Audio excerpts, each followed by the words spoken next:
जिस दिन हिंदुस्तान के युवा ने अपने दिल की बात बोलनी शुरू कर दी, जिस दिन हिंदुस्तान के युवा ने सच्चाई बोलनी शुरू कर दी, उस दिन नरेंद्र मोदी जी की सरकार उसी दिन खत्म हो जाएगी।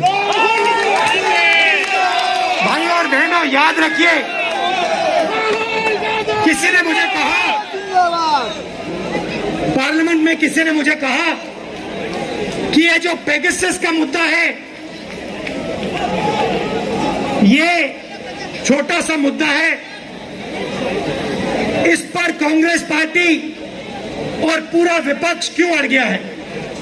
भाई और बहनों, एक बात याद रखिए, ये जो आपके हाथ में है, ये आपका मोबाइल फोन है, ये आज आपकी आवाज है। इस मोबाइल फोन से जो आप कहना चाहते हो आप कह सकते हो। आप ये बात समझिए, नरेंद्र मोदी जी ने पेगासस को आपके फोन के अंदर डाला है। सिर्फ मेरे फोन के अंदर नहीं, सिर्फ मेरे फोन के अंदर नहीं, हिंदुस्तान के हर युवा के फोन के अंदर नरेंद्र मोदी ने पेगासस का आइडिया डाला है। आइडिया क्या है? आइडिया क्या है कि अगर आपने सच्चाई बोली तो नरेंद्र मोदी आपके फोन के अंदर है, पेगासस आपके फोन के अंदर है। और हिंदुस्तान के युवा को समझना होगा कि जैसे आपकी आवाज दबाई जाती है, जैसे किसानों की आवाज दबाई जाती है, जैसे रोजगार के बारे में आपकी आवाज दबाई जाती है, पेगासस आवाज दबाने का तरीका है। और हिंदुस्तान के युवा की आवाज कोई नहीं दबा सकता है। और इस संगठन का काम, यूथ कांग्रेस का काम, हिंदुस्तान के युवा की आवाज को मजबूत करने का है। और मुझे बहुत खुशी हो रही है कि ये काम आप लोग कर रहे हो। यूथ कांग्रेस के दरवाजे खोलो, दीवारें तोड़ो, और जो करोड़ों युवा आज नरेंद्र मोदी से दुखी है, पेगासस से दुखी है, हम दो हमारी दो सरकार से दुखी है, जो रोजगार ढूंढ रहे हैं, जो भविष्य ढूंढ रहे हैं, उनकी आवाज आप तेजी से जोरों से उठाओ।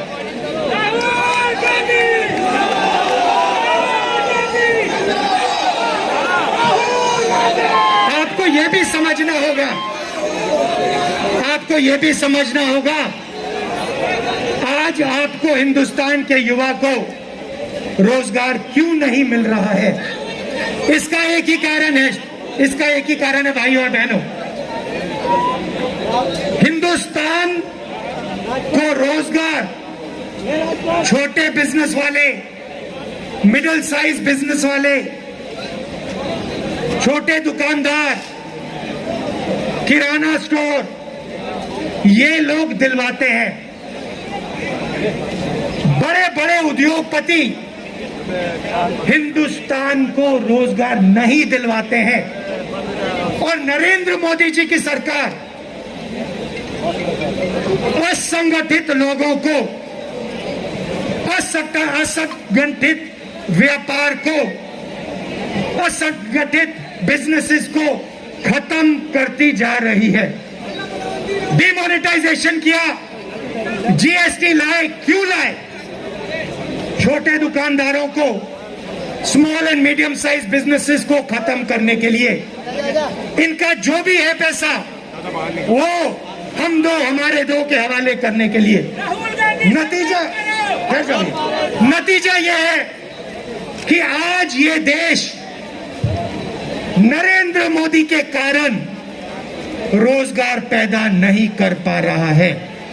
और भाइयों और बहनों, याद रखिए, जब तक नरेंद्र मोदी प्रधानमंत्री है, जब तक हम दो हमारी दो की सरकार है, तब तक हिंदुस्तान के युवाओं को रोजगार नहीं मिलेगा।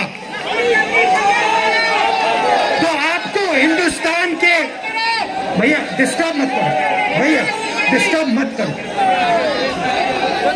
आपको यूथ कांग्रेस को और हिंदुस्तान के युवाओं को यह लड़ाई लड़नी है। यह लड़ाई सिर्फ हिंदुस्तान के युवाओं के भविष्य की लड़ाई है।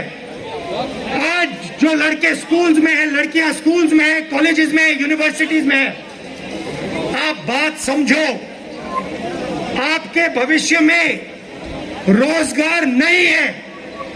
अगर हिंदुस्तान इस रास्ते पे चलता गया, आपको आज नहीं, कल नहीं, अगले 5-10 साल नहीं रोजगार मिलने वाला।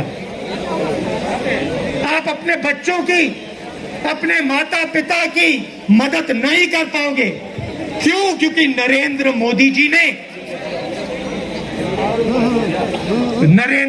जी ने एक पार्टनरशिप बनाई है।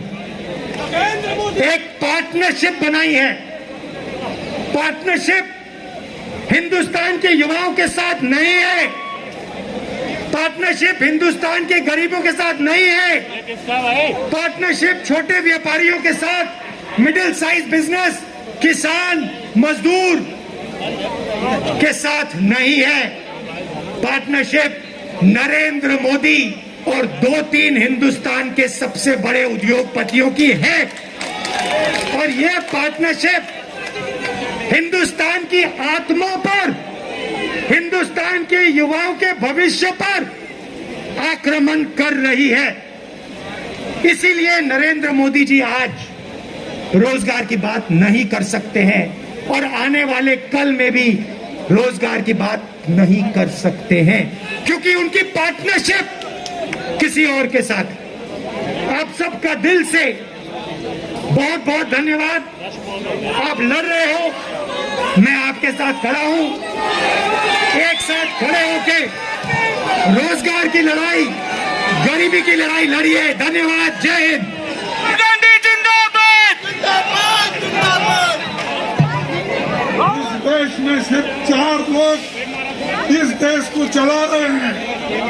2 लोग बेचने वाले हैं, मोदी और शाहजी 2 बेचने वाले हैं, और 2 लोग खरीदने वाले हैं, वो है रिलायंस और अदानी साहब। तो ये देखिए, ये देश पूरा बेचा जा रहा है। हर चीज जो पंडित जवाहरलाल नेहरू जी के साथ उन्होंने जो पब्लिक सेक्टर्स कायम किए थे, जो बड़े बड़े इंडस्ट्रीज कायम किए थे, उन इंडस्ट्रियों को एक एक करके मोदी जी और शाह जी बेच रहे हैं, क्योंकि उनको पैसा चाहिए। अनएम्प्लॉयमेंट इतना बढ़ते जा रहा है, फिर भी उसके तरफ वो ध्यान नहीं दे रहे हैं। इसलिए मैं ज्यादा कुछ न कहते हुए आप सभी युवाओं को मैं यही कहूंगा, जिस ढंग से आपने कोविड में काम किया, आप सभी को मैं धन्यवाद देता हूं। आप सभी को मैं ये कहता हूं कि ये जो आपका मदद है, सिर्फ कांग्रेस के लोग ही नहीं, बाहर के लोग भी, दूसरे पार्टी के लोग, दूसरे देशों के लोग भी आपकी प्रशंसा की है और करते रहेंगे। इसीलिए और हम जो आपके लिए, किसानों के लिए और नौजवानों के लिए हम सदन के अंदर लड़ रहे हैं, लेकिन जो हम लड़ रहे हैं वो दिखाते नहीं। अभी जैसा राहुल जी ने कहा, हम कितना भी लड़ो लेकिन वो दिखाएंगे नहीं। तो हर चीज से आज कांग्रेस पार्टी को तंग करने की कोशिश कर रहे हैं, लेकिन हम डरने वाले नहीं हैं। और डरने का नाम हमारे युवा कांग्रेस में और पार्टी में नहीं।